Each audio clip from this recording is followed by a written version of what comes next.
Mr. Speaker. Does my right honourable friend agree with me that all this debate about the minutiae of what is a complex transformation and simplification of what by any measure is a very complicated benefit system risks losing sight of the bigger picture in all this, which is that universal credit will mean that work always pays, and that whatever the costs are of developing the system, will be a small fraction of the billions of pounds which will be saved in the long run. Marlborough's right. I remind the House that under the last government, in the 6 years preceding the election, tax credits cost £180+ billion because of the shambles and the mess they were in. They have lost huge sums of money through tax fraud and evasion, and we are putting that right. So our welfare reforms, including universal credit, all opposed by the other side, will reform and change it, and they are already having effect, not one of which has been supported by the right honourable gentleman who has carped and voted against every single one. Mr. Clive Betts. Speaker, one of the most damning criticisms of the NAO report is the lack of a proper fraud detection system as part of universal credit. When the Minister for Welfare Reform came to the Community and Local Government Select Committee earlier this year, he said that a new fraud detection system would be put in place. Why did the Secretary of State allow this programme to run for so long without an adequate fraud detection system being part of it? Actually, that is exactly one of the reasons why we intervened back in 2012, was because the system that they were trying to integrate was not going to work correctly. And that process was already evident by the end of 2011, and in early 2012 these problems were such that when I introduced the independent inquiry, it told me categorically this was not going to work. So we've changed it, reset it, and in conjunction with the Cabinet Office there is a better way to do this, and we believe that integrated fraud programme will deliver results in the new rollout. Mr. Nigel Mills. Can I say that when that committee visited the North West, what we saw was universal credit working in a limited manner, but actually working, and being very well received by the staff who were working with it, who was finding it had a positive impact on their claimants they were working with. But surely it is right that we do not roll this out so fast and risk millions of people not getting the benefit that they're actually expecting to get. So can I urge the Secretary of State to say to the House that he will not rush this, he will get it right before it is actually rolled out on more people? I agree, and I must say that the problem has been throughout all of this is that on the other side, when I introduced the Pathfinder, which said there would be a delay in the way that we rolled it out, we were criticised for delaying the rollout. And then later on they criticised us for not doing it properly. The reality is that we are doing this properly. We will do it not against artificial timetables, but it will be in the overall 4-year timetable, and it will be effective. Mark Duncan. The Secretary of State has told us today that he had serious concerns in the summer of 2012. He also told us that he then changed the leadership in October 2012. Does he recall that in September 2012, the 11th of September, he told this House at column 154 in Hansard, "For what it is worth, I take absolute direct and close interest in every single part of the IT development. I hold meetings every week, and a full meeting every 2 weeks, and every weekend a full summary of the IT developments, and everything to do with policy work is in my box, and I am reading it. I take full responsibility, and I believe that we are taking the right approach." Culture of secrecy and good news, or what? I don't resolve from any of that. That's exactly the way that we've tried to manage it. But of course, at the end of the day, you're only as good as the information given to you. And I must say to the right honourable gentleman, by September 2012, I had already started that reset process, brought in Philip Langsdale was coming into the office, and we were going to make those changes. You know, the reality is this will be delivered in time, in budget. That was my view then. It is my view today. And the key thing is those charged with the responsibility of doing that have the skill to do it. Mr. Jacob Rees-Mogg. Thank you, Mr. Speaker. Is my right honourable friend aware that his transformative scheme has enormous public support, as it will revolutionise dependency by reducing it in this country? And does he note, as I do, that the socialist opposition in office swallowed any number of camels and are now straining at a gnat?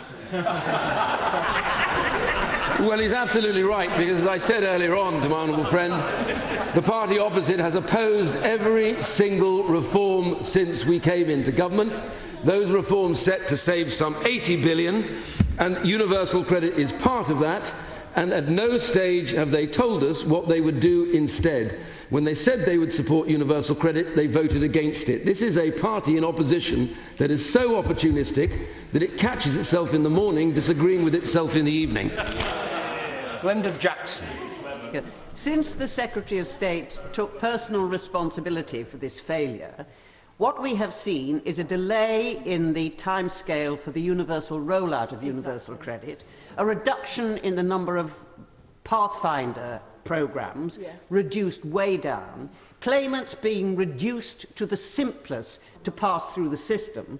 So when he gives us, as he undoubtedly will again, the time and the budget, could they at least be accurate? And may I say to him, when it comes to spinning, it takes one to know one, but his spinning will not create humour in the country. It could be catastrophic for benefits claimants. Well, the honourable lady, not for the first time, is completely wrong. The Pathfinder was exactly as we set it down. No, it was exactly as we set it down. It was always going to be dealing with single people at the beginning, and we've rolled it out in the same way as we said it would. So I have to say, honourable lady, I stand by the fact this Pathfinder is the right thing to do. I introduced it back in 2011, and it will help us enormously to develop the IT. That is the way we're doing it. That is the way we will do it. Mike Freer. Having visited with the DWP Select Committee the Pathfinders, can I reassure my right honourable friend that both the claimants and the frontline staff were enthusiastic about the universal credits and how it is working? But is my right honourable friend also aware that the Select Committee commented that this government is making significant progress in making work pay? He is exactly right, honourable friend. The reality is that all of our reforms, reducing the workless numbers, making sure those economically inactive are going back to work, saving money for the Exchequer and for taxpayers, are all in play. Every one of those has been opposed by the other side. No answer do we get about what they would do instead. And as my honourable friend said earlier on, they dance around on all the issues. The truth is, they have no policy. The Welfare Party is bankrupt. Mr. Derek Twigg. Mr. Speaker, under the section Key Findings, paragraph 18, it says, throughout the programme, the Department has lacked a detailed view of how universal credit is meant to work. Could the Secretary of State explain how that happened? And doesn't it actually indicate that from the very beginning he lost control of the project? The original plan to do it as an agile process meant that by 2011, that plan would formulate and they would be able to deliver against that plan. In 2011, I was concerned about the failure to deliver that which was meant to be part of the process. That's why I instituted these changes in 2012. We will have that plan ready and it will be announced out here into Parliament, and that will be stuck to, and it will deliver in time and in budget. So the NAO is right, and I fully agree with them. Sir Peter Bottomley. We understand the aim is to give support to the right people at the right time in the right way and help make their lives better.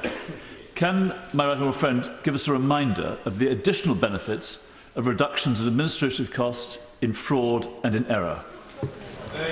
The costs overall and the savings are enormous. The total of the benefits both to individuals and in fraud and error will total way up to maybe even £38 billion. And the point is, these savings are real savings. Yes, there is a problem about some wasted money in this programme, which is quite unacceptable. But set against the big savings, this is the key. It is a big and important programme. Catherine McKinnell. The use of real-time information is absolutely critical to universal credit being rolled out across the country and working properly. So can the Secretary of State confirm that the RTI project is on time and on budget at HMRC also? The very good thing about the Pathfinder, it's allowed us to test the RTI system, and what she would find if she wants to visit any of these sites is that we are getting a phenomenally good feed from the RTI about the payroll. So in other words, in some areas, they've already discovered that some people claiming job seekers allowance are actually earning a salary at the same time, and they've been able to deal with that. That's hugely due to the fact the RTI system is working. And I recall that many on the other side said the RTI software would not work. Well, they were wrong. Justin Tomlinson. Why was this urgent question called when the Public Accounts Committee, for which I'm a member, is investigating this next Wednesday, this clearly outdated historic report? Order. I'm afraid that's not a question for the Secretary of State. I decide whether an urgent question is granted or not. I'm fully conscious of what other parts of the House are doing. The judgment I have to make is, should the matter be aired on the floor of the House today? And the answer is yes. And that, to be honest, is the end of the matter. Margot James. Thank you, Mr. Speaker. I was delighted to hear my right honourable friend say that he thought that the cultural change afforded by the introduction of universal credit was even more important than the financial savings that it will offer. In my part of the world, in the Black Country, we have a higher than average rate of workless households. Could I ask my right honourable friend, would he talk to his officials about making sure that some of the Pathfinder pilots that he has in mind take place in the Black Country? I thank my honourable friend for her support, and I will absolutely ensure that she gets the earliest rollout possible. Andy Corbyn.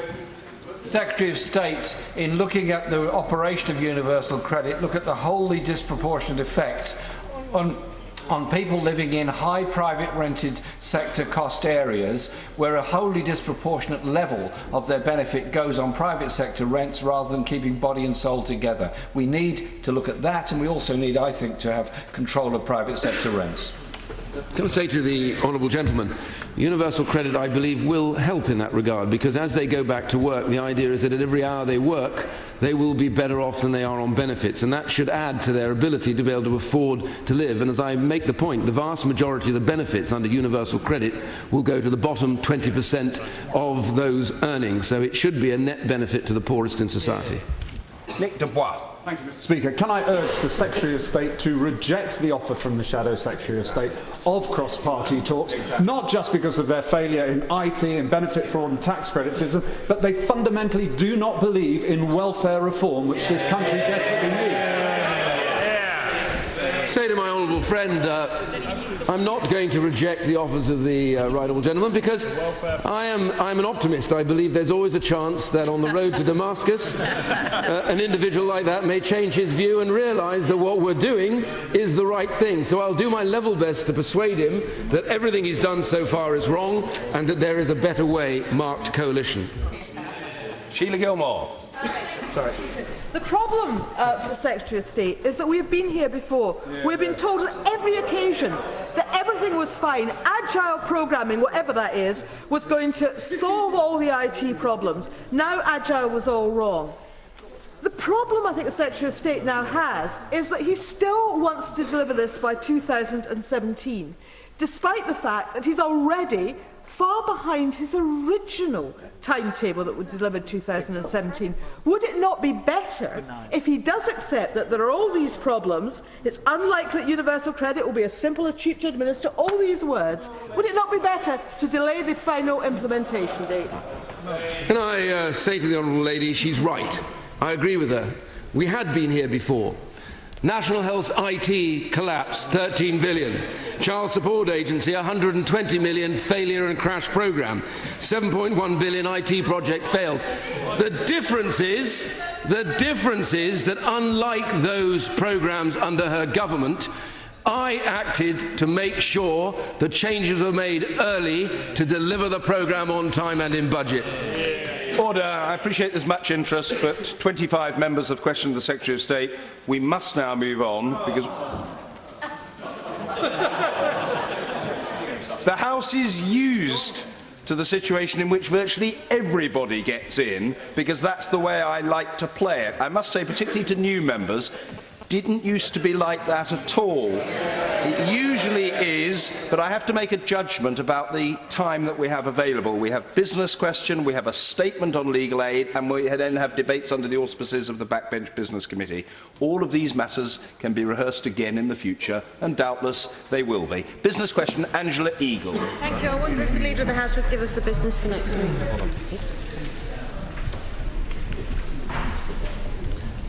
Thank you, Mr. Speaker. The business for next week will be